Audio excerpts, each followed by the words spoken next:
IPL has finally started IPLing just when we thought the matches were getting boring and one-sided.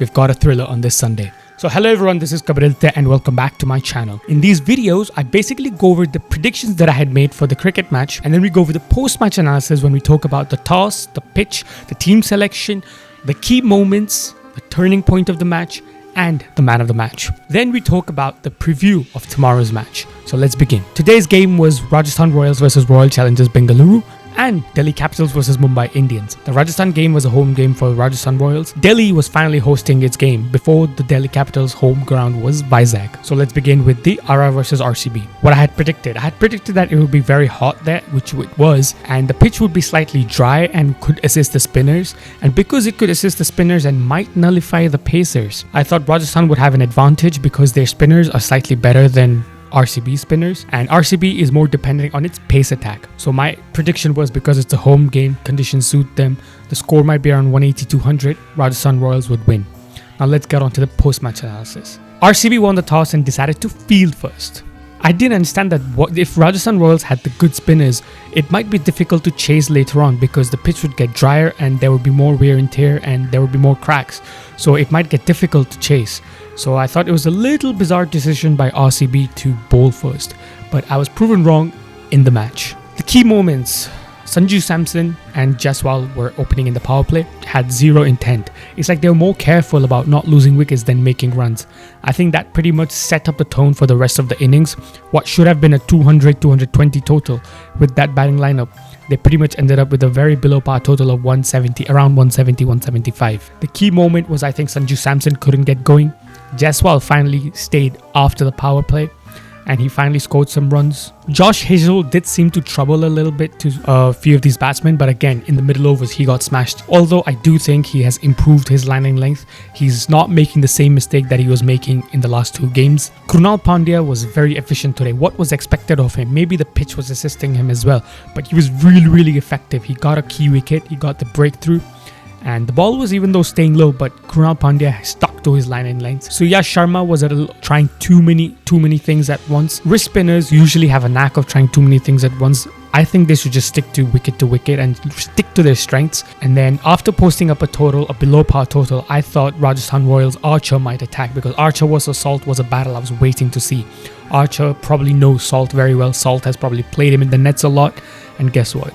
Archer did look like he troubled him in the first over, but Salt demolished him in the second over. He pretty much nullified Archer, set up the tone for the power play, finished the game in the power play itself. And there's not much to talk about later on because not many wickets fell and it was an easy chase. Key moment was probably Rajasthan Royals power play itself. If they wanted to make something of the game, they should have been more aggressive while batting and while bowling. RCB did the right thing by having an aggressive approach in their batting power play and nullified whatever slight risk or slight hiccup they could have had. Sure, even Rajasthan Royals dropped a couple of catches, but RCB's intent is what set the tone for their chase. It's very hard to pick a man of the match, but I would probably give it to Phil Salt. Setting up that tone still and actually executing the plan requires a lot of skill.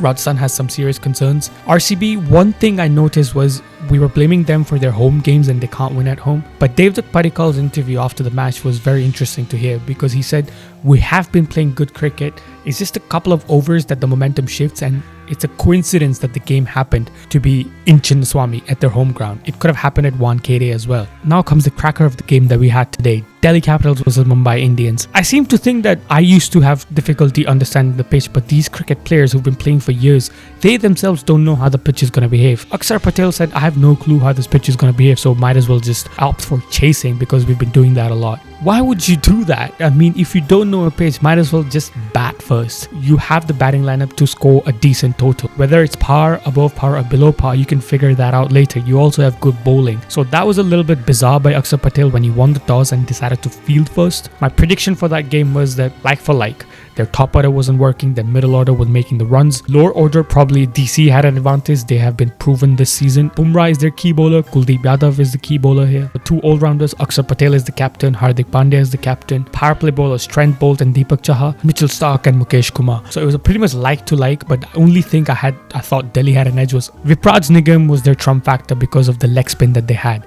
So I predicted that it would be a high scoring fest, 200-230, and DC would probably win 51%, 49%. The pitch had nothing for the bowlers. Team selection: Faf again got injured. I remember Axar Patel saying we will see who we get into the impact sub. So they still weren't sure. Mumbai was pretty much unchanged. The key battle, because Mumbai was batting first, obviously Stark versus Rohit. We all remember that T20 World Cup match, India versus Australia. With Rohit finally be back in form, he did take on Stark. He did smash him for a few boundaries, but Rohit eventually perished. Against who? Virat Nigam, the X factor that I had been talking about. Tilak Verma eventually finished the game well, along with Namandir. 200 seemed like quite an easy total to chase on this pitch for a batting lineup like Delhi Capitals. The openers were Jake Fraser-McGurk and Abhishek Porel. So we still don't know who's going to be in the impact sub, Samir Rizvi or Karun. Obviously it's going to be a batsman, because they didn't use the impact sub while they were fielding. Jake Fraser-McGurk got out on the first ball itself. You know, when Mumbai Indians get that energy, they can really take you on and dominate. The guy we see walking out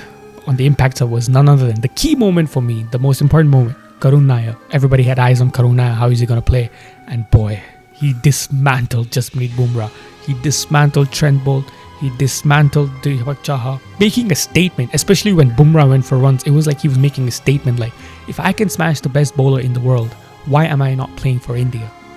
That was the main key moment from the innings, and he made the chase so easy. It was going to be easy pickings. The run rate fell up to 8 runs and over in the last 10 overs. Key moment that I think that completely turned around the game was when Karun got out. But I think DC should have been more responsible. Again, they kept relying on Rahul and Stubbs a lot, so I thought, okay, if Axar, Rahul and Stubbs flop, then Asutosh and Nigam should be able to do it. To be fair, till the last over, I thought they would have finished it, and Mitchell Stark is not an amateur with the bat. He has 99 as his highest score in a test match. The reason Asutosh Sharma's run out got happened, and that eventually broke the game. I still thought Mitchell Stark would be able to smash it, but 3 balls, 3 run-outs, right in a row. I'm happy for Mumbai Indians. I love the team. I mean, don't get me wrong, but seeing last ball thrillers is a lot more fun than seeing dramatic collapses, in my opinion. Even if Mumbai had won on the last ball, I would have enjoyed it more than seeing this dramatic collapse that they had. Happy for Mumbai Indians, but a table topper team like Delhi Capitals, I mean, it's Delhi Capitals after all. What do you expect? And the turning point, I would say Karun. His entry, the way he dismantled the bowlers, completely derailed Mumbai Indians. It seemed like it was going to be easy pickings, but his wicket completely changed it as well. So I think he himself was a turning point and the man of the match. Usually the man of the match goes up to the best performer, so it's probably going to be Karun. But for me, it's the most impact that the guy had on the team, on getting the result on his team's way. For that has to be Karan Sharma. I mean, when Bumrah couldn't step up, when Pandya couldn't step up, when Santner couldn't step up. Santner got the key wicket of Karun, sure, but Karan Sharma got key wickets of the middle order, the informed batsman. What RCB couldn't do, Karan Sharma did it. So the most impactful player, the man of the match for me was Karan Sharma. That's it for today's post-match analysis. And if you like the video, please press the like button and let's get on to the preview of Lucknow Super Giants versus Chennai Super Kings. Already seen the 3 teams at the bottom, Sunrisers Hyderabad and Mumbai Indians, both came back with a win. Now, is Chennai Super Kings going to come back with the win? One thing you have to understand is Mumbai Indians and Sunrisers Hyderabad were not playing bad cricket. They still were trying. Mumbai Indians lost a few games that were very close. Sunrisers Hyderabad still, even if they lost with a slightly bigger margin than expected, but they still won the first game when they scored 287.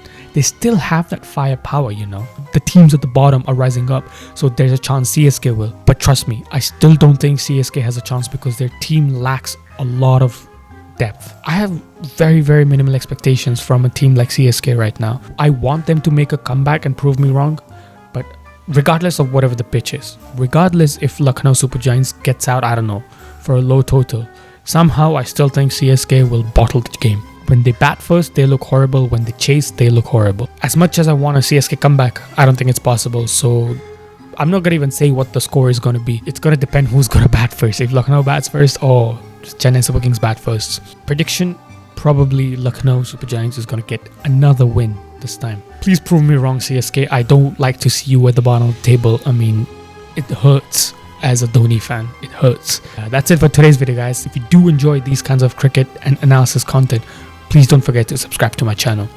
I post daily predictions about the match that's going to happen the next day on my Instagram story, so please do go follow my Instagram as well. Thank you guys. Take care. Bye-bye.